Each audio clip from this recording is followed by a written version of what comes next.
ప్రపంచ యాత్రికుడు నా అన్వేష్కి తెలంగాణ పోలీసులు భారీ షాక్ ఇచ్చారు. ఆన్లైన్లో బెట్టింగ్ యాప్లను ప్రమోట్ చేస్తున్న వారి మీద కేసులు నమోదు చేసినటువంటి ఈ పోలీసులే ఇప్పుడు యూటర్న్ చేసుకొని వారిని నిందితులుగా కాకుండా సాక్షులుగా పరిగణిస్తాం అంటూ ప్రకటించినటువంటి నేపథ్యంలో ఇప్పుడు నా అన్వేష్కి తెలంగాణ పోలీసులు భారీ షాక్ ఇచ్చారనేటువంటి ఈ వాదన సోషల్ మీడియా వేదికగా ఊపందుకున్నటువంటి నేపథ్యంలో ఈ అంశం మీద మనం విశ్లేషణ చేసుకుందాం. ప్రస్తుతం మనతో పాటు ఉన్నారు ప్రముఖ సామాజికవేత్త, ప్రముఖ రాజకీయ విశ్లేషకులు కృష్ణకుమారి గారు. మేడంతో మాట్లాడదాం. మేడం నమస్తే. మేడం నమస్తే. నా అన్వేష్కి తెలంగాణ పోలీసులు భారీ షాక్ ఇచ్చారనేటువంటి వార్త ఇప్పుడు సోషల్ మీడియాలో చక్కర్లు కొడుతోంది. దానికి కారణం ఏంటంటే ఆన్లైన్లో బెట్టింగ్ యాప్లను ప్రమోట్ చేస్తున్న వారి మీద తెలంగాణ పోలీసులు ఉక్కుపాదం మోపుతూ వారి మీద కేసులు నమోదు చేశారు. అయితే ఇప్పుడు అదే పోలీసులు యూటర్న్ చేసుకొని ఈ ఆన్లైన్లో బెట్టింగ్ యాప్లను ప్రమోట్ చేస్తున్న వారు నిందితులు కాదు సాక్షులు అన్నట్లుగా పరిగణించేలాగా ఒక ప్రకటన చేసింది. ఏంటి మేడం దీన్ని ఎలా చూడాలి? అంటే మనం పూర్తిగా లోతుపాతులు తెలియకోకుండా మనం ఒక కంక్లూజన్కి రావటం కరెక్ట్ కాదు. అసలు వీళ్ళని నిందితుల జాబితా నుంచి సాక్షుల జాబితాలోకి మార్చటం వెనకమాల మరి చట్టానికి ఉన్న అవసరం ఏంటి అనేది కూడా ఆలోచించాలి. ఓకే, అంటే బెట్టింగ్ యాప్ల నిర్వాహకులను బయటికి లాగాలంటే సహాయ సహకారాలు అవసరం ఒకటి. ఇప్పుడు ప్రతి వాళ్ళు ఏం మాట్లాడారు, అసలు ప్రమోషన్ ఇచ్చిన వాళ్ళ జోలికి ఎందుకండి వెళ్తారు, అసలు బెట్టింగ్ యాప్లో ఉన్న కదా పట్టుకోవాలి అని. ఎగ్జాక్ట్లీ. అయితే ఈ బెట్టింగ్ యాప్ల కథ ఇంత త్వరగా కథ కంచికి రాదు అనే సంగతి నాకు నెమ్మదిగా తత్వం బోధపడింది.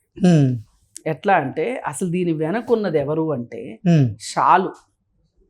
షా అంటే అమిత్ షా తాలూకు షాలు. ఓకే, దీని ఆఫీస్ ఎక్కడుందంటే నెదర్లాండ్స్లో ఉంది. ఓ, ఇప్పుడు మనము వీటి గురించి ఏదైనా కేసు వెయ్యాలి అంటే నెదర్లాండ్స్ వెళ్ళి వెయ్యాలి. వాడు జ్యూరిస్డిక్షన్ అక్కడ పెట్టుకున్నాడు, వాడు రిజిస్టర్డ్ ఆఫీస్ అక్కడ ఉంది. ఓకే, మీరు నేను మాట్లాడాలి అనుకుంటే, లేదు మన తెలంగాణ పోలీసులు మాట్లాడాలి అనుకుంటే నెదర్లాండ్స్ వెళ్ళాలి. డబ్బులన్నీ అక్కడికి వెళ్తున్నాయి. ఇక్కడ మనం ఇంకోటి గ్రహిస్తే మేడం, కేంద్రం నుంచేమో కొన్ని ఈ బెట్టింగ్ యాప్స్ ప్రమోషన్స్కేమో అది ఇల్లీగల్ కాదు అన్నట్టుగా వాటికి సహాయ సహకారాలు అందిస్తున్నాయి. కొన్ని రాష్ట్రాల్లో మాత్రం ఈ బెట్టింగ్ యాప్ల మీద ఉక్కుపాదం మోపుతూ ఉన్నాయి. ఈ నేపథ్యంలోనే ఈ బెట్టింగ్ యాప్లు నిర్వహిస్తున్నటువంటి నిర్వాహకులు ఎవరైతే ఉన్నారో రెచ్చిపోతూ ఉన్నారు. కేంద్రం మాకు అండదండలు ఇస్తూ ఉంది, మరి రాష్ట్రాలు ఏంది అన్నట్లుగా వాళ్ళు బిహేవ్ చేస్తూ ఉన్నారు. అదేనండి నేను చెప్పొచ్చేది. ఇప్పుడు ఈ బెట్టింగ్ యాప్లకు సంబంధించిన వ్యవహారం ఎలా ఉంది అంటే, మనం క్లియర్ కట్గా మాట్లాడుకుంటే, ఇప్పుడు మనం చిలకడ దుంపలు కానీ పంట కానీ అవగాహన ఉంటే ఎవరికైనా, మనం పాతిపెట్టిన మొక్క ఇక్కడ ఉంటుంది, చిలకడ దుంప ఎక్కడ దొరుకుద్దో ఐడియా ఉందా మీకు? ఇలా లోపల నుంచి పాకి పాకి పాకి పాకి ఎక్కడన్నా ఒక గోడ వస్తే గోడ దగ్గరికి వెళ్ళి ఆగుద్ది అది. మనం ఇక్కడి నుంచి తవ్వుకుంటూ వెళ్ళాలి మనకు చిలకడ దుంపలు దొరకాలంటే. ఓకే, పైన ఆకులు ఉంటాయి. మనం ఏమనుకుంటాము, పాకుతుంది అట్లా అనుకుంటాం, ఇక్కడ పెట్టాం కదా అని. అంటే దాని లక్షణం ఏంటి అంటే అలా వెళ్ళే లక్షణం, అడ్డంగా పాక్కుంటే వెళ్ళిపోతుంది లోపలికి. ఓకే, మరి పంట దిగుబడి అవుతుంది. అట్లాగే ఇప్పుడు ఈ యాప్లు కూడా పెట్టింది నెదర్లాండ్స్లో ఆఫీసు, ఆపరేట్ అక్కడి నుంచి చేస్తారు, ఇక్కడ చేస్తారు. వాళ్ళకి ఒక ఇండియాలో ఒక రిజిస్టర్డ్ ఆఫీస్ అంటూ ఉండదు మనం వెళ్ళి అడగటానికి మాట్లాడడానికి. ఇవాళ వచ్చిన ఈ సమాచార సాంకేతిక విప్లవం వల్ల మన ఇంట్లో మనం కూర్చుని పాఠాలు చెప్పినట్టే ఎక్కడుండైనా వ్యాపారం చేయొచ్చు అనేది అర్థమైపోయింది కదా. అవును. పైగా వీళ్ళేమి లోనులు తీసుకోరు. లోనులు తీసుకోవాలనుకోండి, నీ ఆఫీస్ ఎక్కడా అని అడుగుతారు. అవును. వీళ్ళు ట్యాక్సులు కట్టరు. ఆఫీస్ ఉంటే కదా మనం ట్యాక్స్ అడగటానికి. అన్ని రకాలుగా నష్టం మన దేశానికి. లాభం ఎవరికి అంటే గుజరాత్ వాళ్ళకి. పైగా వీళ్ళు తెలివిగా ఏం చెప్తున్నారు, చైనా వాళ్ళ మీద వేసి నెట్టేస్తున్నారు.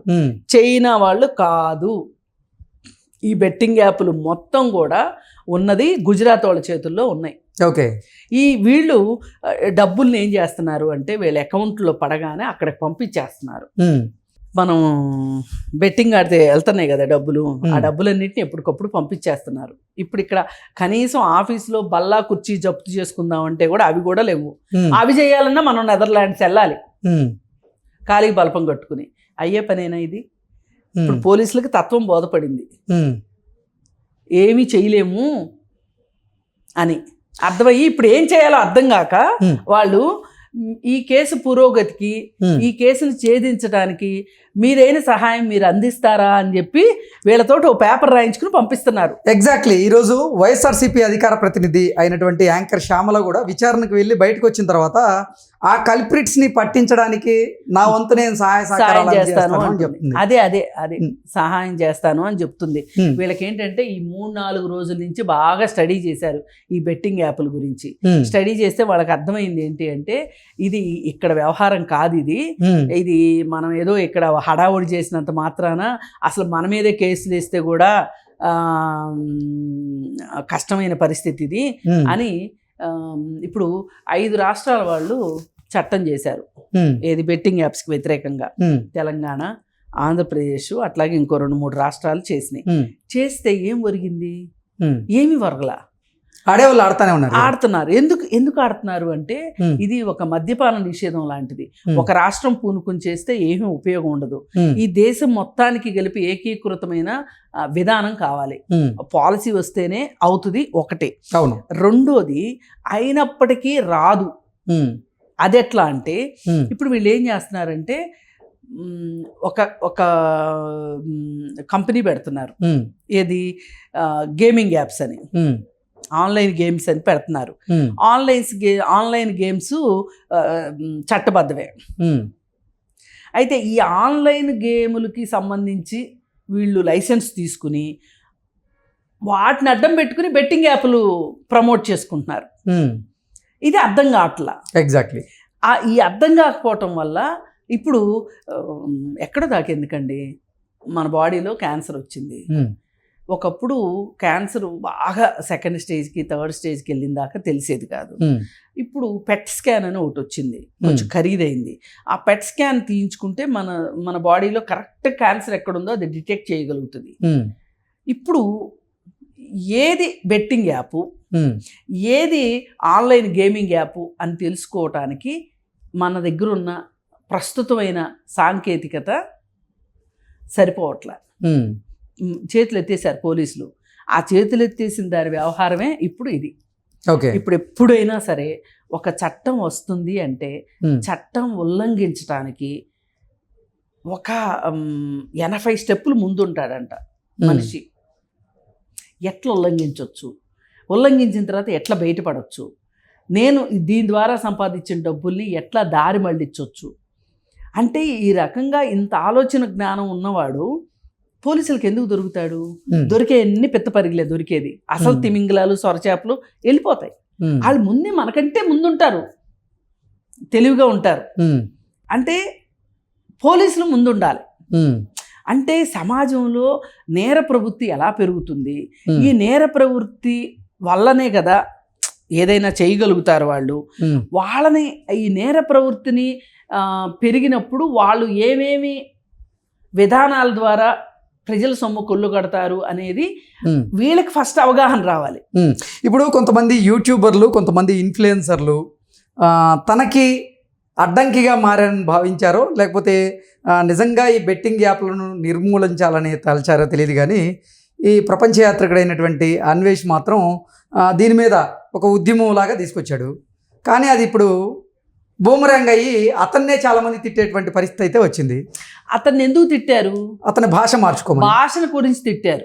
పైగా అతను ఒక రకంగా నేనే బెట్టింగ్ యాప్లు విషయానికి పిల్లి మెడకు నేనే గంట కట్టాను అని చెప్పి అతను చాలా ఉప్పొంగిపోతున్నాడు. కానీ అతను కాదు. ఫస్టే అసలు ఇట్లాంటి క్యూనెట్ అని ఇట్లాంటి కొన్ని కంపెనీల మీద కొరడా జులిపించింది సజ్జనార్ గారు, విసి సజ్జనార్ గారు. ఆ తరువాత యువ సామ్రాట్ రవి అనే అతను అసలు బెట్టింగ్ యాప్ల మీద అతను ఎక్కువ పోరాటం చేశాడు. కానీ అతనికి ఈ బెట్టింగ్ దీనికి పోరాటం చేశాడు కానీ పబ్లిసిటీ చేసుకోవటం రాకపోయేసరికి రాకపోవటమే కాకుండా ఒక శత్రువుని ఎలా ఎదుర్కోవాలి అనేది కూడా తెలియలే అతనికి. తెలియకపోవటం వల్ల హర్షసాయి ఏం చేశాడు అంటే, హర్షసాయి ఇంత సంపాదించాడు అంత సంపాదించాడు బెట్టింగ్ యాప్ల మీద అని ఇతను ఎలిగేషన్ తీసుకొచ్చినప్పుడు వీడు కూడా కాళ్ళు ఎగరేసి అవును నేను అంత సంపాదించాను ఇంత సంపాదించానని చెప్పాడు. చెప్తే ఇప్పుడు ఇతను ఏమన్నారు అంటే, యువ సామ్రాట్ మీద కేసు ఏంటి అంటే, ఇప్పుడు తిరుగుతున్నాడు అతను. వైజాగ్లో ఒక కేసు అయింది, హైదరాబాద్లో ఒక కేసు అయింది. కేసు ఏంటి అంటే, నీకెలా తెలిసింది? ఇప్పుడు అతని అకౌంట్ నెంబర్ ఇతను కొట్టి చూశాడు. చూస్తే అతనికి ఎన్ని డబ్బులు వచ్చినాయో తెలిసింది. నువ్వు అతని అకౌంట్లో డబ్బులు తీసుకోవాలనుకున్నావు, నువ్వు ఆ కుట్ర చేసావు అతని మీద, ఆన్లైన్ ఫ్రాడ్ చేయాలనుకున్నావని అతని మీద కేసు పెట్టారు. నిజానికి అకౌంట్ నెంబర్ ఇప్పుడు నా చెక్ బుక్ మీకు దొరికిందండి, మీరు ఏమి చేయలేరు దాంతో. అవును, నా సంతకం పెట్టడం చేతనైనంత వరకు మీరు నా చెక్ బుక్తో ఏమైనా చేసుకోగలరు. నా సంతకం పెట్టాలి, ఒక చిన్న స్ట్రోక్ తక్కువచ్చిన బ్యాంక్ కోడ్ ఒప్పుకోడు. లేదు అనుకుంటే మీరు నన్ను ఏదైనా ఓటీపీ అడిగితే నేను మీకు చెప్తే తప్పితే నా డబ్బులు మీరు తీసుకోలేరు. కానీ ఇంత క్లారిటీ తెలియక కాదు పోలీసులు. అక్కడ హర్షసాయి దగ్గర బోలు డబ్బులు ఉన్నాయి కాబట్టి హర్షసాయి డబ్బులు అక్కడ ఖర్చు పెట్టగలిగాడు కాబట్టి యువ సామ్రాట్ని పోలీస్ కేసుల్లో పెట్టారు. ఇప్పుడు ఈ పోలీస్ కేసుల్లో పెట్టడం వల్ల ఏమైంది, యువ సామ్రాట్కి ఉద్యోగం పోయింది. అసలు ఎక్కువ నష్టపోయింది యువ సామ్రాట్ రవి. ఇప్పుడు కానీ యువ సామ్రాట్ రవి ఇటు హర్షాయికే మద్దతు తెలుపుతున్నాడు కదా కొన్ని రోజుల నుంచి. ఎందుకు తెలుపుతున్నాడు? వారిద్దరికి మధ్య కాంప్రమైజేషన్ అయింది. మరి ఇది నాకు తెలియదు. కానీ పిల్లిమేడలో గంట కట్టింది అయితే మటుకు అతనే, నా అన్వేష్ కాదు. కాకపోతే ఏం జరిగిందంటే, అన్వేష్ తనకున్న పర్సనల్ రైవలరీ తోటి